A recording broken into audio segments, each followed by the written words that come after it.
So we're here today for our annual Iraq Initiative conference.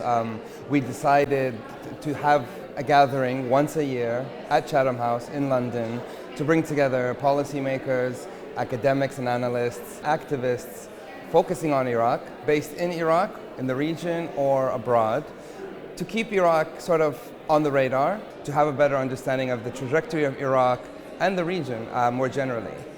Such an initiative is good for both sides. It's good for us to come and deliver our messages, and for the decision makers outside Iraq to know more and better about Iraq and what's going on in Iraq. Iraq continues to face a significant number of challenges in which the international community has played its part, so stay engaged would be the first thing. So many people in this country have an interest in what's happening in Iraq. We are, of course, home to so many people either passing through as visitors, academics, or people who are now living here and working overseas. We have people who have real knowledge about the region and the area, and they want to contribute.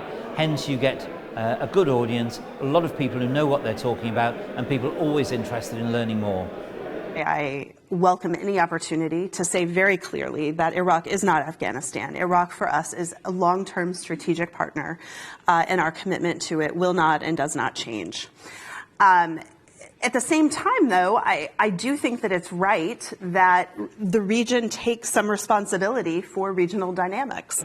There's no big effort spent in reforming the structural problems in the Iraqi political process. Everybody focuses on the symptoms of these matters and these problems, but nobody is trying to solve the real problem.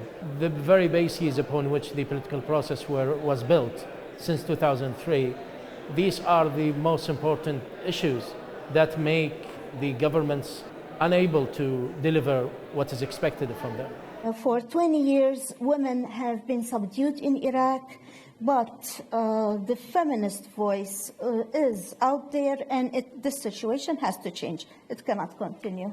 The dangers that women live under a religious government and a tribal society, where the police, the judges, and the laws are all against women, while individuals of women find themselves helpless with nobody to support them or protect them. So how can we as international community ensure and guarantee the enforcement of the labor law in Iraq to encourage more women to enter the labor force as entrepreneurs and as private sector actors? This conference tackled different issues related to Iraq, and I'm always interested in being such places where I can meet different researchers from all over the world who are working on issues related to Iraq.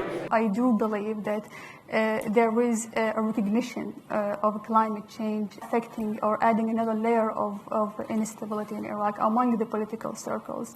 Chatham House has incredible convening power, bringing in not just Iraqi politicians and elites, but actually bringing in civil society activists as well. I was surprised to see so many familiar faces from just the civil society scene in Iraq, which I thought was incredible. There are individuals representing different foreign governments, so it's an excellent place to discuss things and have all sides present. There is discussion about Iraq joining the International sort of Transboundary Watercourses Convention.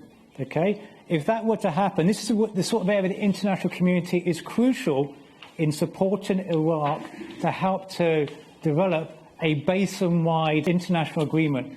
We've had conversations around corruption, conversations around climate, the role of international actors in the region and foreign policy. And so far, I think there's a lot people have to say. A lot of questions being asked, a lot of uncertainty by everyone, even those working analytically on Iraq. So very clearly, it's of interest. And very clearly, there are question marks. And hopefully, these types of events, whether we do them in London or in Iraq or in other countries, can at least try and make some sense of some of these very complicated scenarios.